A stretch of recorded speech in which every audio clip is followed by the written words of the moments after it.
Hello viewers, you're watching QTV, the Gambia's first private TV station, and we are broadcasting from our studios here on Kairaba Avenue. My name is Aliou Cisse, and it's now time for your weekly State of Affairs program. Well, the issue of climate change is a global issue in which the country, the Gambia, is not left behind. The impact of climate change has been felt across all sectors. And joining me this week to discuss climate change and how do you go about mitigating climate change? I have in the studio Professor Sidat Yafa, who is the Dean School of Agriculture and Environmental Sciences at the University of the Gambia. He is also the director of the UTG Waskal Doctoral Research Program on Climate Change Education. Professor Yafa, good to have you in the program. Thank you very much, Mr. Sidat, for having us. Okay. And also on the program, I have Dr. Ibrahim Sanka, who is a climate change and land use researcher. Mr. Sanka, good to have you in the program. Thank you very much, Mr. Sidat, for having me. Good. Let me just start with you. Professor Yafa, when you talk about climate change, what do you think currently, are the biggest misconceptions, that you think the public has as far as climate change is concerned?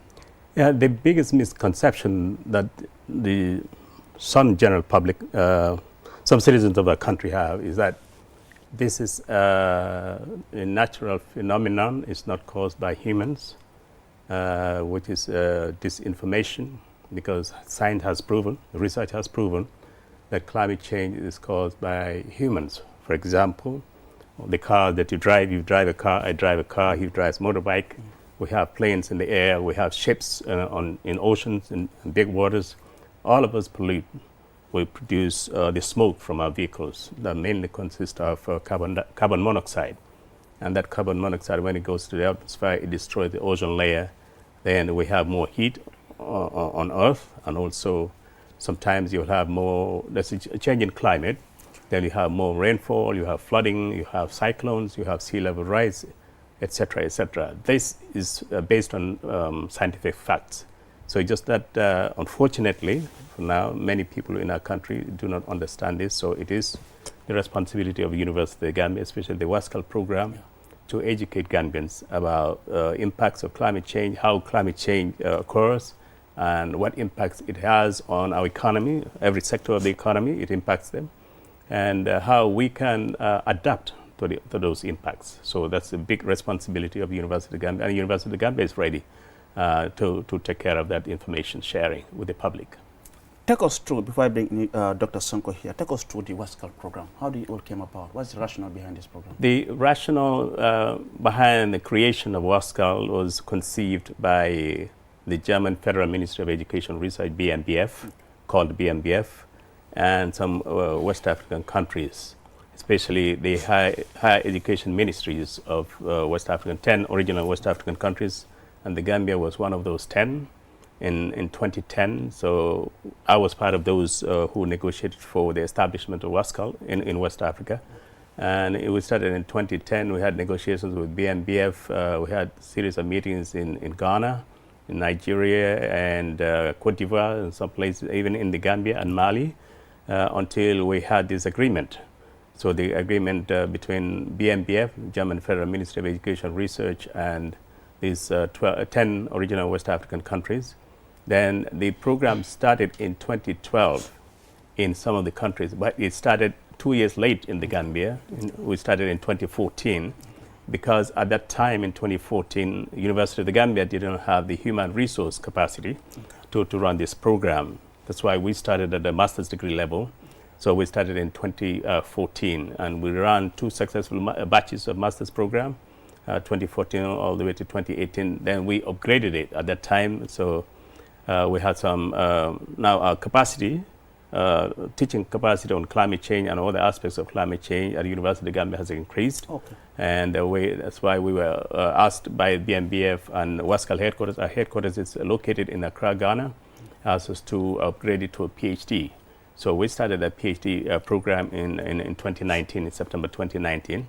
And we have graduated, I think, 1 batch. We are graduating the 2nd batch of the PhD level, because every country, every member country of Waskal will send in 1 citizen, 1 person from that country to be part of the PhD program. So right now we have 12 member countries. Guinea-Conakry was the 12th one that came in, I think, around March this year. So every year, or every runs for 43 months. So every 43 months, we have 12 students, one from each of the 12 countries. Okay. So to make up the WASCAL program. Interesting. Let me now bring in Dr. Ibrahim Sonko here, climate change and land use researcher. Often than not, people tend to confuse climate change and global warming. Could you share with us what's the difference, or is there any difference? Thank you very much. There is a big difference Okay. of these two concepts, which I think I have to explain for people to understand, because Professor has rightly mentioned here, people have a misconception about climate change. What are some of the causes? But there are scientific evidence showing that human actions contribute to climate change. So if you look at the concept of climate change, it's like a statistical variation of climate parameters, like what we say, weather variables over an extended period of time. Usually, many scientists define it in different ways, but then they all come to agreement that is usually three decades or longer than that. So that's the concept of climate change.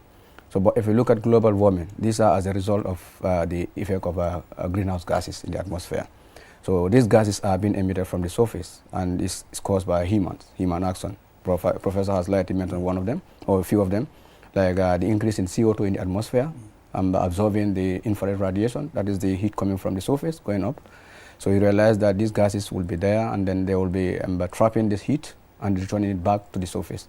So now when the heat is traveling to the space, so when this greenhouse gas absorb this heat, and then returning of this heat back to the surface is increasing the surface temperature. So the increase in this surface temperature is causing global warming. So that's what we mean by global warming. So which is very different from climate change. And how has climate change impacted your field of expertise? Thank you very much. Climate change, I think the impact is evident everywhere, and every sector in this country is affected. And then I think I will quote few examples of some of the impact. We are currently at the coastal area of the country. We have all seen the sea level rise, which is one of the major problem of Gambia, especially threatening our own capital, Banjul. So sea level rise is caused as a result of climate change. How does this happen? So when the greenhouse gases trap this heat and they return it back to the surface, so the glacier ice started melting. So there are sea ice, there are what we call snow cover. So when they melt, they all run to the water bodies. So you realize that the global water bodies are all connected. There is no boundary between global water bodies. We have so many oceans in the world. So all these water bodies are connected. So once the sea ice started melting, the ice also started melting from the land, and they all go back to the sea. So the level of the sea will increase. So all the settlements close to the coastal area will inundate. So this is one of the key evidence of climate change. And another evidence of climate change is excessive heat that we've all been seeing across the entire country. Before, people used to say, when they said higher temperature, people used to attribute it to Central River region going to URR, but now it's across everywhere. So this also caused as a result of climate change. So we are seeing increase in temperature, and that has been evident. The evidence are there in the scientific reports, different part of the world. So that's also another evidence. And then we also look at the rainfall pattern, which, you know, Gambia, our country, we rely on agriculture, which is our backbone. And then most of the agricultural activities depending on rainfall. So the pattern is very, very erratic. So nobody can predict the pattern. I think farmers have been watching. They can attest to that. And I think 3-4 decades ago, we used to have enough rainfall. That it is enough for us to produce. But now the varieties that we are having are not responding to the changing rainfall pattern. We've been seeing now rainfall being early cessation, like it will stop very early, and then even the onset will even be late. So we realize that the rainfall pattern is even shortening. So meaning the varieties that we are having is not responding or is not adapted to that changing rainfall pattern. So that's another evidence. So another evidence that we've all been seeing in the country is frequent dry spell. I know there is what we call drought, which Gambia, sometimes we don't normally encounter drought because these ones are very, very serious. When it occurs, you normally lose the entire field. But for dry spell, the crops, they will suffer. Like you experience like absence of water for a period of a week or longer, or maybe a week or two. And then the crops will suffer, but at the end of the day, in the long run, when rain comes, they will continue. So that's dry spell. In fact, I think currently some part of the country are crying that there is shortage of rain. Yeah. They have already planted. Especially so in the Nyanija end. Excellent. So all these are evidences of climate change. So nobody can deny that. And then now one of the burning issues now, the entire country has been saying is flooding. You've all been seeing flooding everywhere. But then scientists do a different assessment. There are man-made flooding, there are also natural flooding. So man-made flooding, these are the waterways that water is supposed to flow out to the water channels. So now if people start constructing, they will create what we call man-made flooding. But then the natural flooding, these are the lowland areas where we all know that when it rains, water will drain from the upland towards the lowland area. So those areas, if whoever settles there, of course, it will be faced by flooding. So we know there are a few areas within the Greater Banjul area that normally faces flooding. Ibotan is one of them, Nemakungu is one of them, and also even in Kotu, part of Manjai. All these are areas that are prone to flooding. So all these are evidences of climate change. I know some still people are in denial that these are natural consequences. But these are evidence. The evidence are there. So that's the reason why University of the Gambia is their responsibility to let people understand, to let people know that these are some of the things that are real. Scientists have done their studies and they have come up with results. So the results have to be transcribed to their level to understand. Because if you say now statistical significant, highly significant, local people will not understand what is significant. So that one has to be transcribed to their level so that they will understand that yes. But they're feeling the impact of climate change. They are feeling the impact. Yes. All what I'm explaining, they are feeling the impact, Yeah. of course. Yeah. Because Yeah. when flooding occurs, of course, some people will be displaced. Definitely. They will leave their settlements and relocate. Definitely. Let me now bring in Prof here. Prof, earlier on, I mean, you were trying to take us to, I mean, the idea, the rationale behind the WASCAL program. I would just like to share with us, I mean, what will you point to as the biggest achievement of the program so far? In the Gambia? Yes. Yes, the Gambia as a nation has benefited almost at zero cost to the Gambian taxpayers by the program graduating throughout the 12-member countries, because in each of those 12-member countries, I told you, we have a Gambian representative. Okay. Now it's close to 30 people with PhDs at no cost to the Gambian government and no cost to by the taxpayers. And that is free education and also master's degree program. So we also have about 20 Gambians who have graduated, and we keep on graduating them because almost every year or every 2 years we recruit. Is every year, we call it the batches. We recruit new students that come in.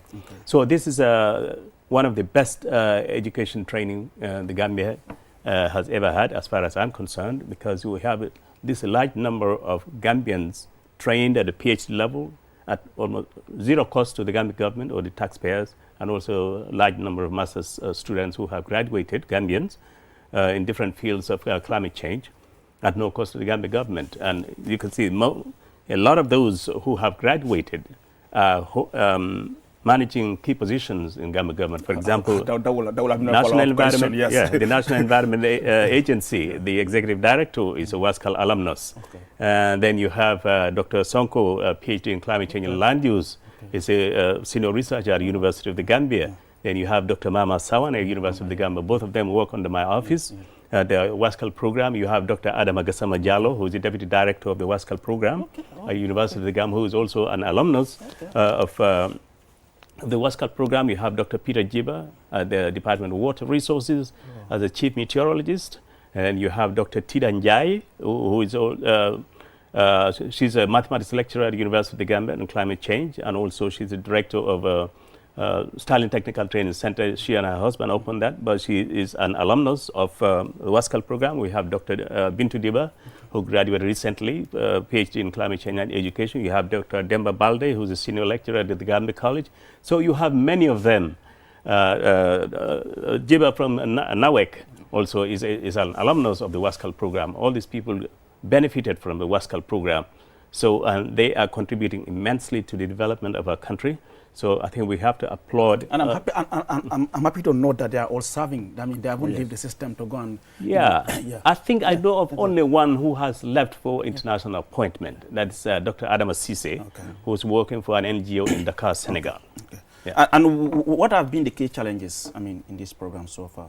Have you experienced any challenges? Oh, of course. The key challenges in terms of the management, sometimes there's a delay in the recruitment process because the WASCAL headquarters in Accra, Ghana, has to have funds from German government, the BNBF. Sometimes there are some technicalities that if the WASCAL headquarters does not fulfill those issues, so the BNBF, the German federal government, will hold the funds. Okay. So these are minor challenges. Within a month or two, those challenges are resolved. Okay. So overall, it's an excellent program in the Gambia.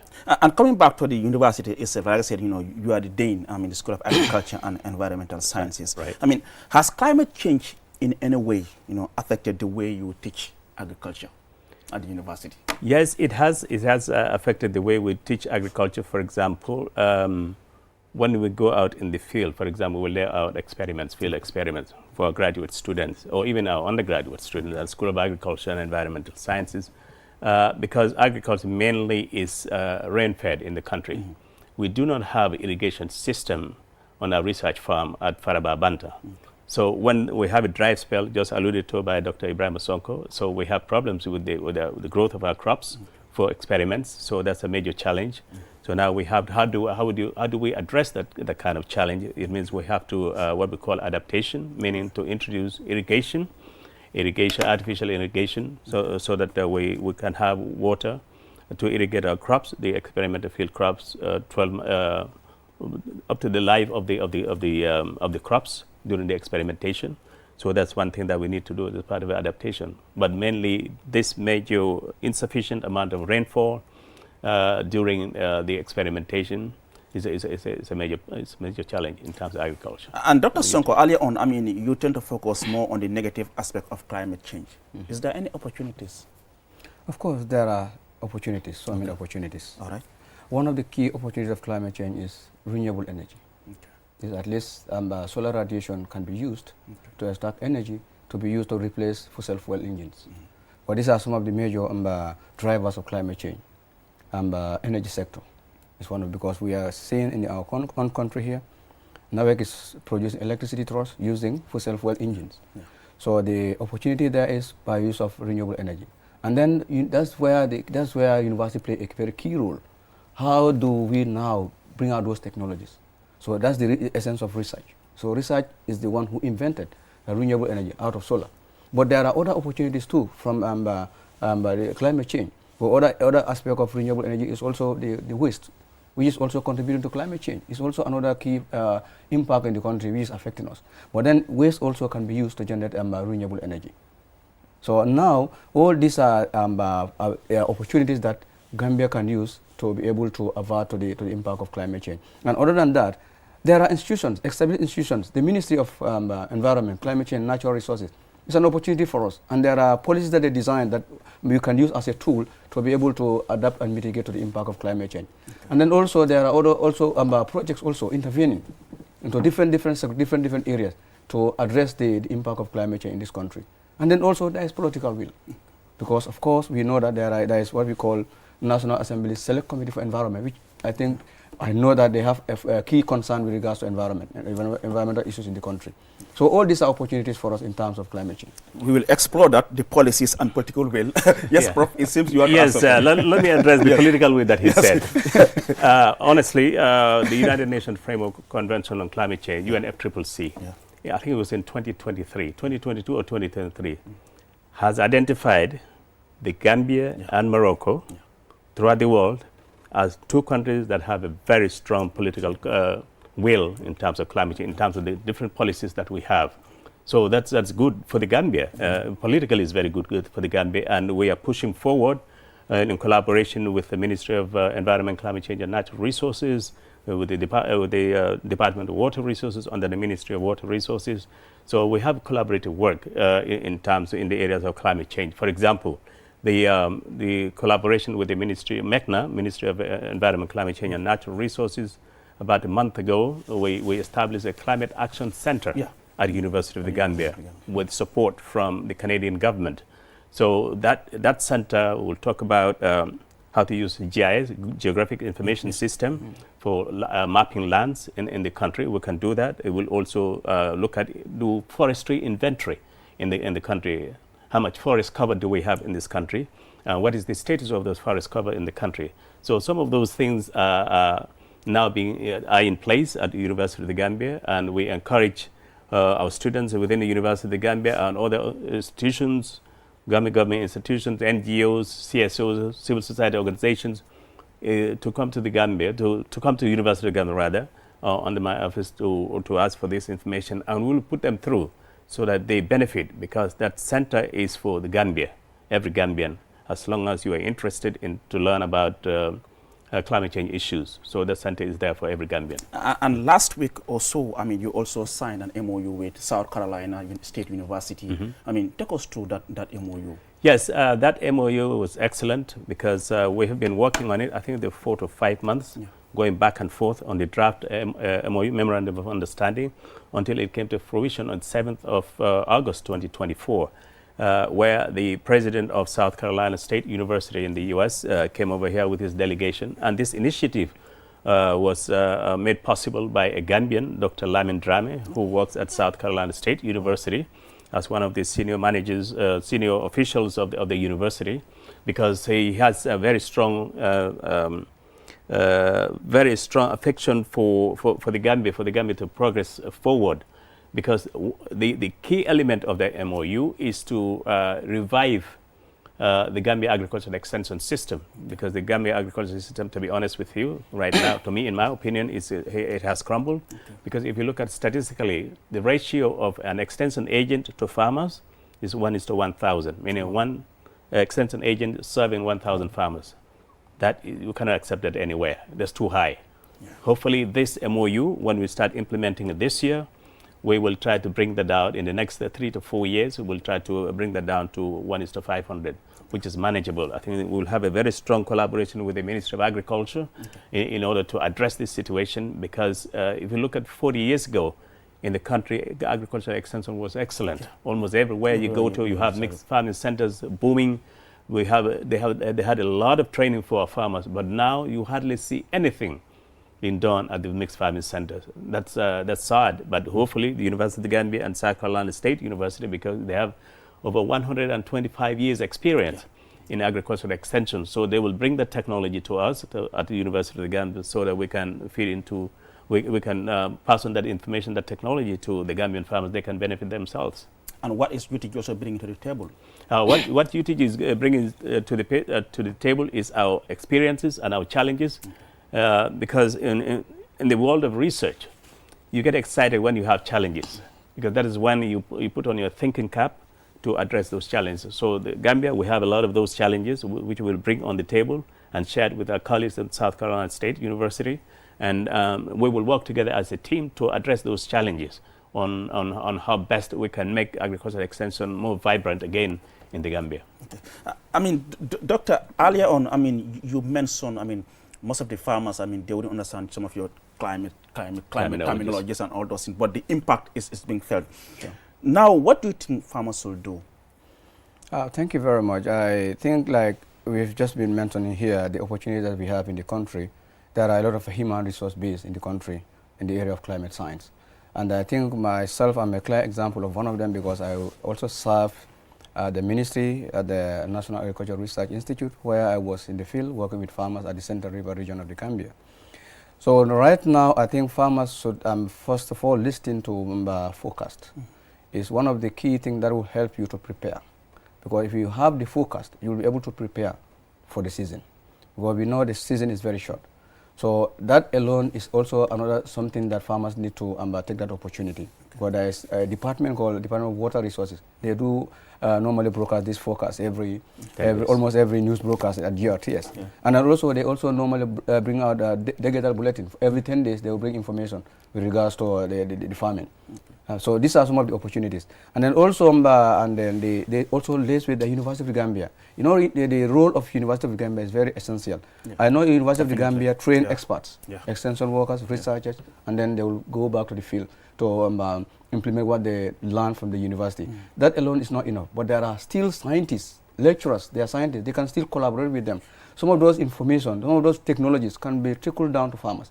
That will help them, at least to the technologies that are usable, that are user-friendly, and that can be adaptable to our Gambian community. So that's one of the key things that I think our farmers should also take that opportunity to be able to help themselves. I know projects are doing very good, they are doing very well in addressing some of their needs, especially in terms of material inputs per se. Because one of the key challenges that farmers are facing is the inputs, like the planting material. Some may call it seeds. Yeah. So seeds are something which is very, very important, because if the climate starts changing, the local varieties are not responding to the changing climate. You need improved varieties. So these improved varieties have been supported by projects, and then also the technical backup is being provided by extension agents and also the researchers. So these are some of the key things that farmers should harness that opportunity to be able to help themselves. Otherwise, there are some certain key impacts that are beyond farmers' capacity. Yeah. They could not. Yeah. Because I think I will give you one clear example of some of the impact that is currently affecting our Gambian farming ecology. That is the salt intrusion. Now currently the salt seawater seawater is intruding to Central River region. Yeah. It's alarming.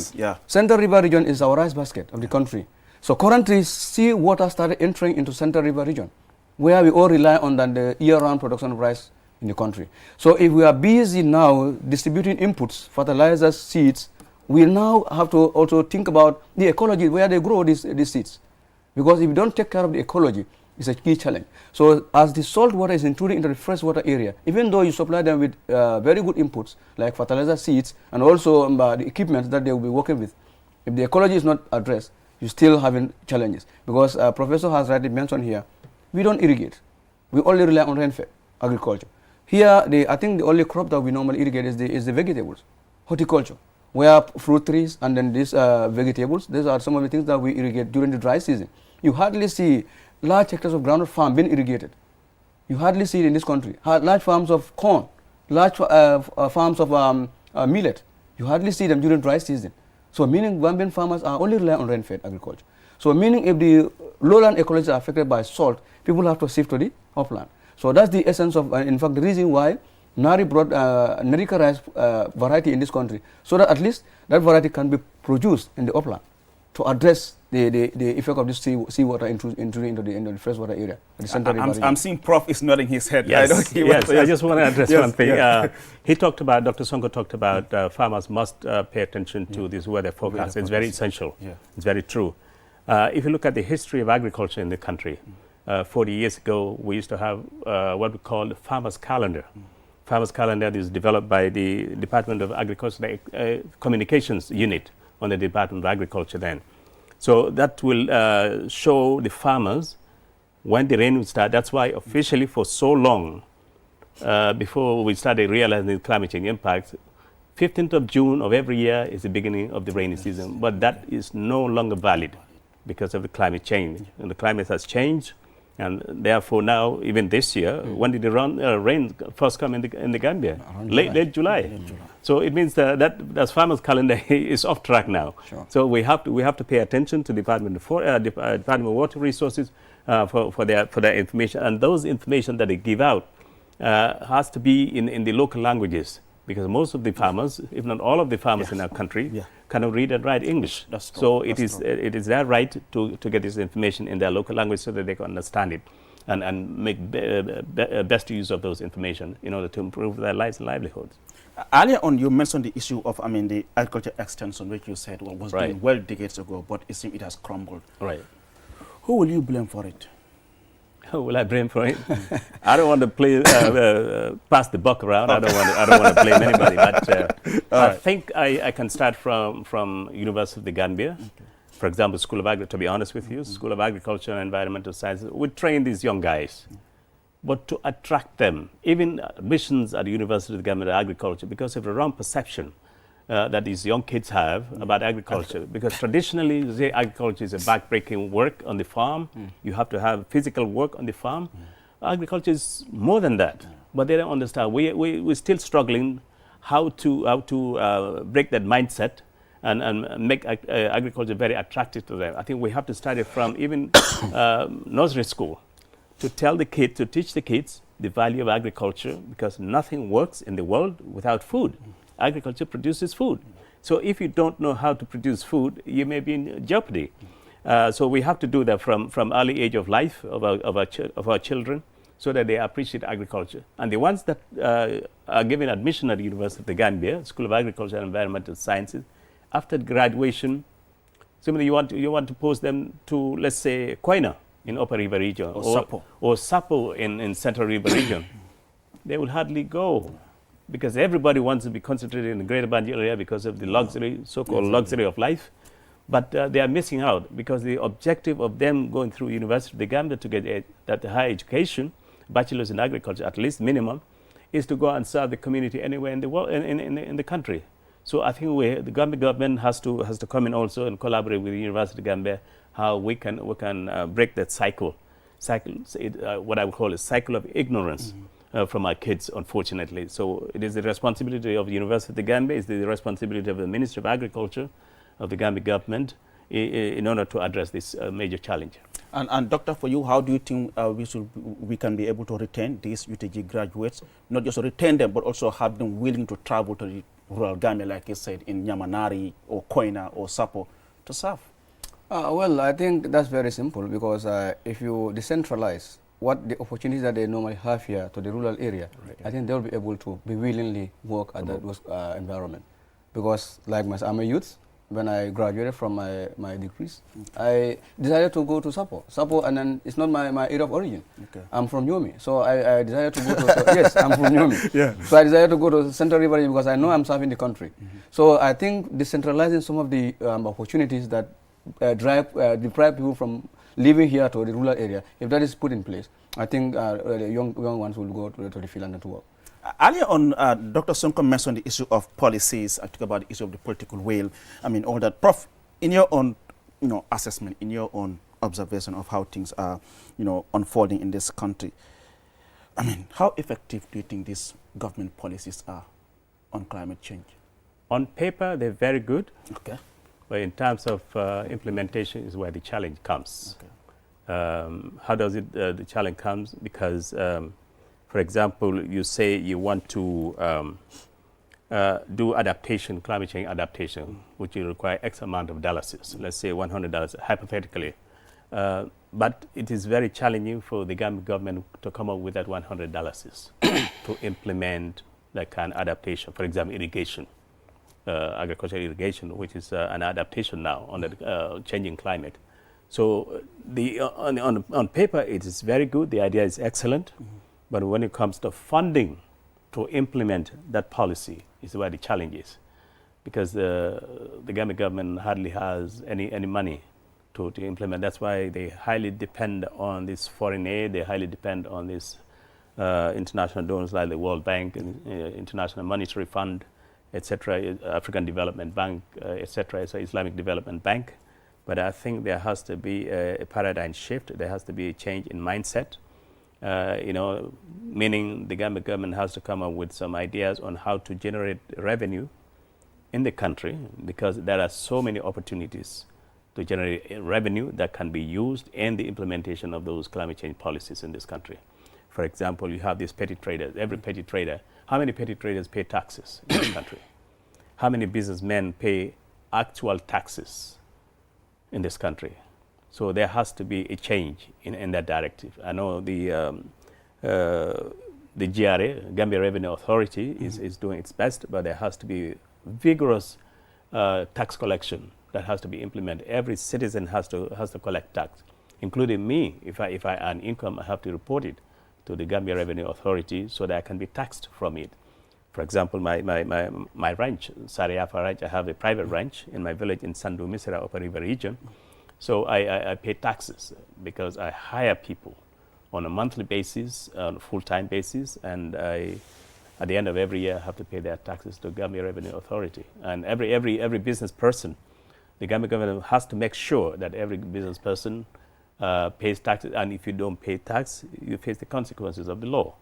I think in that way, the Gambia government will accrue a lot of revenue from that they can use to implement some of these climate change policies. And doctor, some people will argue, country like the Gambia, we contribute very little towards, emission. Yeah. And then yet, we are not left behind as far as the impact of climate change is concerned. Sure. And then here, Prof is talking about, the limited resources in country. With all these policies, the effectiveness of these policies, what are the critical policies that you think the government should now focus on that will be within the budget that the government can? I think as at now, what government should do is like to come up with the land policy. Okay. Because if you look at this land policy, we've been singing this land policy everywhere, every meeting that we find ourselves in, we have been saying this land policy. Because that's one of my area of expertise. Yeah. If you look at the greater Banjul area, urbanization is taking over our forest cover. Yeah. And this land use change. And then it's also another major driver of climate change. Okay. So if the policies are not put in place, because if you said Gambia agriculture is our backbone, before Combo also used to produce a lot of crops, but now Combo no farmland. Yeah. So if there is policy addressing that, look, this area of the land is for farming, okay. No settlement, no industry, no nothing. So it will be dedicated for farming. Okay. That is not there. And then if they identify this area as a flood-prone area, no settlement, so that one will be put in place. We realize that it will help us. So I think that's the first burning issue that government should concentrate on, to bring this land policy. Land policy will help us because it's also trying to give people the room for indiscriminate use of the land. Okay. One of the key activities that we've been seeing here is the estate agencies. I'm not blaming them, but then if there is policy guiding them, they will know how to change the land cover, to manage it. Because here what I'm seeing that people using land is that they are transforming land. And land transformation seriously contributes to climate change because you are compromising with the energy budget of the atmosphere. So now it has to be, when there is policy, the policy now will make sure that they will modify. Instead of transforming, modification in a sense that areas that you wanted to construct, you can remove those vegetation cover. Areas that you don't need any structure, you leave it. But here what we are seeing is that they clear the entire forest to a vast land. And whenever we construct it, we never bring back those trees. So these are some of the issues that I think Gambia government need to address. If we don't have land policy, the way we are going, some of our own action will cause us, because like you mentioned here, we contribute little, 0.1 I think, percent of these emissions. But look at the impact that we are feeling, because we are very vulnerable. Our adaptive capacity is very, very low. So if you know that your adaptive capacity is low, your way of life, you should change it. Your behavior, you should change it. So these are some of the things that is affecting the country. I think it has to be a general approach, not an individual approach, not individual sector, but collectively as a country. To address this land use issue that Dr. Sonko talked about, Universities of Gambia has started addressing that by starting research on the nexus between climate change, land use, and land management in the and climate change. Okay. Is it under the WASCAL program? Yeah, it's under the WASCAL program, also funded by BMBF, German Federal Ministry of Education and Research. This is in research collaboration with Hamburg University of Applied Sciences in Germany. So we will do a 2-year research on this, and hopefully one of the recommendations would be to develop a policy, that land use policy, because there is no land use policy in the Gambia currently. Yeah. So we hope and pray that this research result will produce that for the first time ever in our country, land use policy, so that the Gambia government can use that land use policy and also to address some of the challenges of land use that Dr. Sonko talked about. So University of the Gambia, you see how valuable university is, University of the Gambia, specifically in a Gambian context. So we are doing our best in order to address so many of those challenges. And not only School of Agriculture and Environmental Science, or not only WASCAL program, we have other schools. We have 9 schools within University of the Gambia. Yeah. So some of them are doing economics, some of them public administration, etc., etc. So there's a lot of information from University of the Gambia, a lot of data now that has been garnered since we started University of the Gambia in 1999. So I think you, the media people, before we came on air, I was suggesting to exactly, you, I know. I think the media houses now have to aggressively follow University of the Gambia to have experts. We have a lot of experts now. Indeed. So we don't have staff issues. We have experts in different areas of research. You have to bring them to your platform so that they address these, so that Gambians can benefit from it, Gambians can learn what University of the Gambia is doing. But generally, if we don't do that, aggressive information sharing, a lot of people, or generally the population, would think University of the Gambia is just there. It's a white elephant. That is, we are not doing anything. But we are doing a lot of things. But it's the responsibility of the media to come and follow us, and we will be in that partnership. And that's the more reason we have you here, just for us to discuss the issue of climate change. I mean, for someone who is watching this program, I will be like, oh, I think I'm interested in that WASCAL program. Right. How does one get enrolled? You can major for the PhD program. Okay. Because we're trying to revive the master's program. You know, we put that down, put that hold for now. But for the PhD program, you can have your master's degree in any area of specialization. Okay. Then you apply. Then when you apply, because you are competing, for example, if you want to come to do the PhD in climate change and education at the University of the Gambia, you are competing with a lot of applicants from West Africa. So your cumulative grade point average has to be very good, at least a minimum of 3. Okay. Yeah, 3.0 over 4-point grading system. Okay. So if you have that with all the experiences that you have and also your research proposal, so all those are evaluated by my office, because this climate change education is under my office. We'll evaluate them, then we'll select the best 3. We'll select the best 3, then we'll interview those best 3. We'll see who has done well during the interview, because the interview is very, very key in the selection process. You can have, for example, you can have a very good cumulative grade point average, CGPA, while you do not know much about climate change. Yeah, but somebody can have maybe less CGPA compared to the other one, but that person knows a lot about climate change. So most of the questions that we ask them are all related to climate change. We want to see whether they have any little background about climate change. So this is what we do. So the applications, when they are open, they are on the UTG website, they are on WASCAL website, and whoever wants additional information can come to my office and we'll provide that additional information for you. And Dr. Sonko, let me just bring in here. I know the issue of climate change has attracted so much interest, especially from among young people who are into climate activities. I mean, in terms of their activities, I mean, what's your take in the way and manner they go about, dealing with climate change? I think young people are doing very good, because there are a lot of environmental clubs, and there are a lot of green up initiatives by youths in this country, where they engage in tree growing. We changed the concept now from tree planting to tree growing. Okay. Well, initially we started the concept with tree planting, but when people plant and that's the end of it. That's the end of it. Yeah. So now tree growing. So a lot of activities are undergoing by tree planting by youths.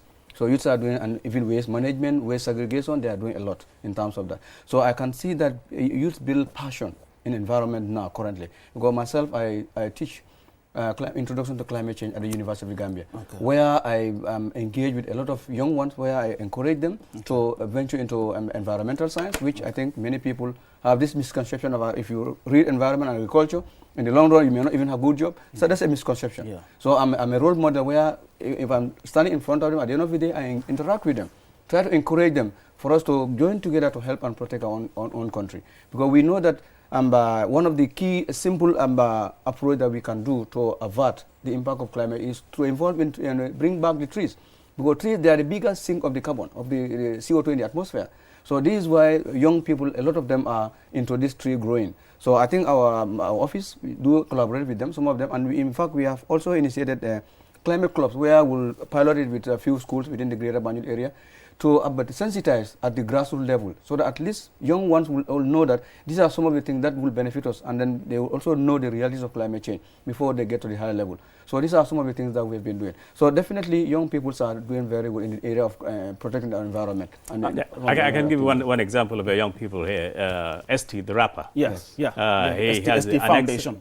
Exactly. He has an excellent initiative on growing trees in the country. I think his target is 1 million trees in 5 years. Exactly. And I have started engaging him so that he can come. We have that collaboration. His foundation and my office to get that thing going. And it will be very good for him at the international level too, because if the international community knows that there is a young rapper from the Gambia, has passion for environmental protection, has passion for addressing climate change impacts, so that's going to be a big plus for his career, his music career.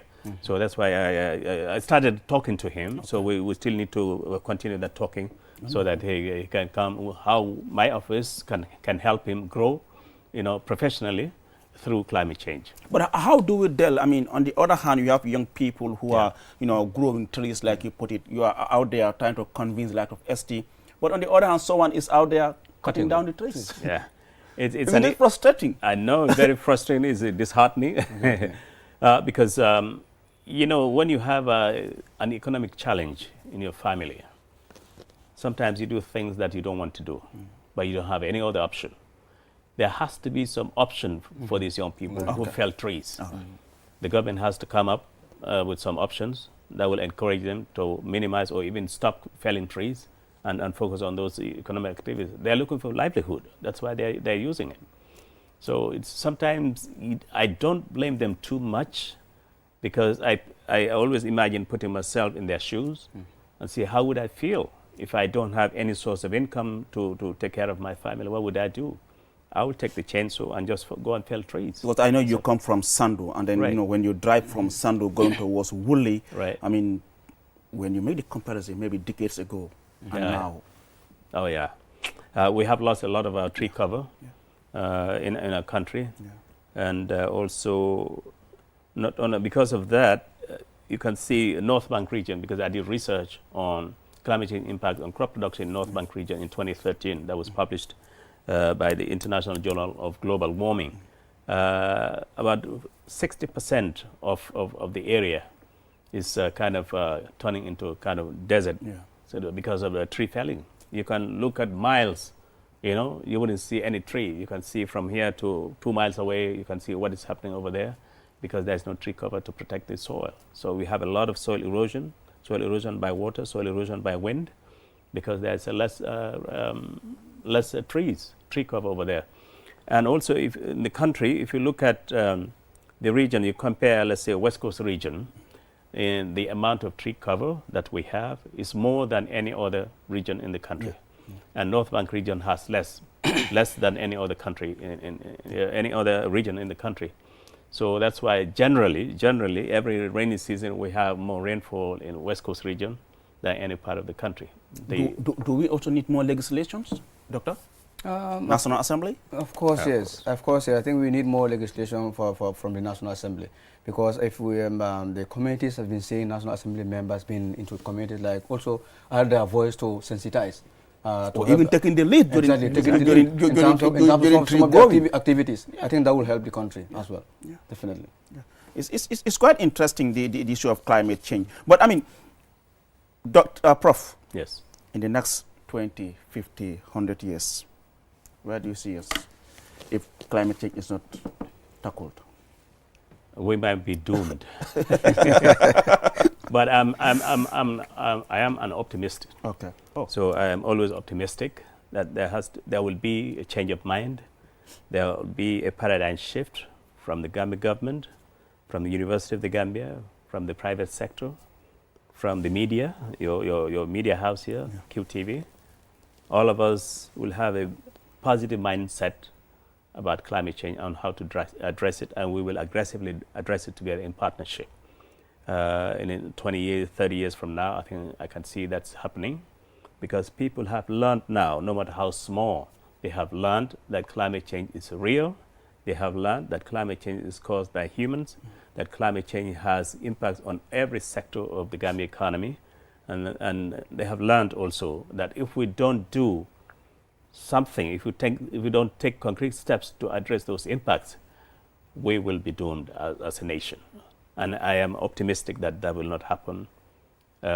Things change, mindsets change, people's attitudes change for better. It's good to learn, to have some experience going through some hardship. The way I see it, the Gambia right now, we're going through this hardship of climate change, but we will address it.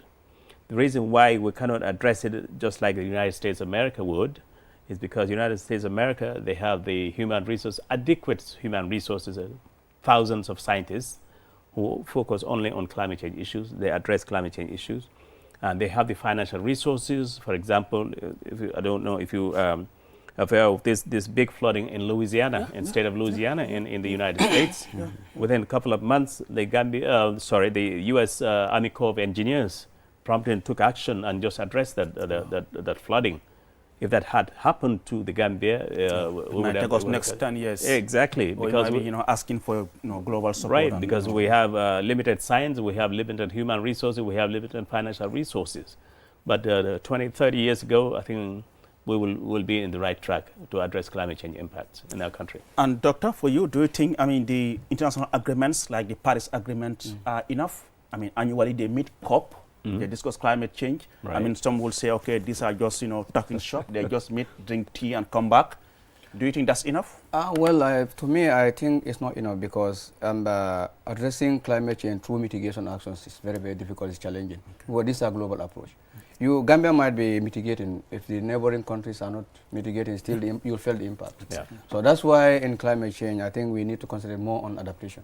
These are country specific. You adapt to what affects you. Okay. But if mitigation, for instance, our country is emitting less, 0.1, and then more of the impact, we are feeling more of the impact. So meaning we have to go more into adaptation. This will help the country as a whole. See, as you talked about the United Nations Framework Convention on climate change negotiations. I was a negotiator for 7 years, negotiating agriculture and climate change on behalf of the least developed countries that consists now of 55 countries around the world.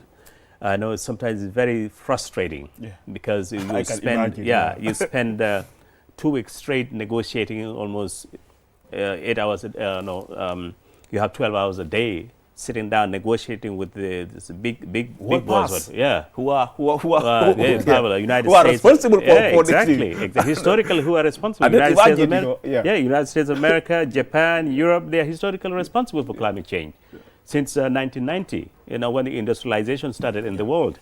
So when we the technicians, we negotiate until we have an agreement with our partners during the negotiations. But at the last minute or the last week of the negotiations, you have the politicians come in. High-level politicians come in. They will look at your negotiating text and say, "Oh, this is wonderful." But I think the best way for the Gambia is to go and have a bilateral with the United Kingdom, for example. So it means all your efforts is gone. But that would not stop we the scientists to keep on fighting, to keep on researching, to keep on creating new knowledge about climate change in the country that will address climate change impacts in the Gambia. I know the discussion is quite interesting, but we're running out of time. Doctor, finally, your final message? Well, my final message, I know still people are still in denial. You cannot blame them, but the University of Gambia will continue to sensitize Gambians through different media platforms to make sure that people understand these concepts and some of the consequences we are facing in the country so that people will know. And then also, forecasting is very, very essential. Weather forecasting, when people watch news and when it's time for forecasting, people should not go. They should go sit down and watch the forecast because that will help you to prepare. So these are some of the tools that will help us to adapt as a country. And then also, we also involved in tree growing. Tree growing is the only way out because like as I said before, heat waves the past couple of months, a lot of heat waves in the country. So it's only trees that can avert that. Because we know that when the sun is shining during the hot sun, everybody will run onto the trees. Indeed. So we have to go back and regreen our cities. Indeed. So that's the Prof, only message. Your message to the viewers. I know we will have you here again so that we can continue discussing climate change. Exactly. My message to the viewers, do not despair. Do not give up on the fight against climate change. Try to seek knowledge about climate change in any way possible. And our doors at the University of the Gambia are open for you to come and get information almost free at no cost to you. You as Gambian citizens, even non-Gambians who reside in our country, non-Gambian citizens, you can come to our office at the University of the Gambia to get information on climate change, on how you can adapt to yourself. One person, one tree growing. I think that would be a very good target for this country. Say if we have 1 million Gambians, each of us grows only one tree. We nurture it for the next 3 years. I think that will take a big bite out of the impacts of climate change in our country. Thank you very much. That was Professor Sidat Yafa, who is the Dean, School of Agriculture and Environmental Sciences, University of the Gambia. He is also the director of UTG Waskal Doctoral Research Program on Climate Change Education. And of course, Dr. Ibrahim Sonko, Climate Change and Land Use Researcher. Gentlemen, it was good to have you on the program. Thank you so much for coming. Well, viewers, with that, we bring an end to this week's edition of your weekly State of Affairs program. I was your host, Aliou Cissé. Do join us next week. Until then, bye-bye from me and the entire team. Good night.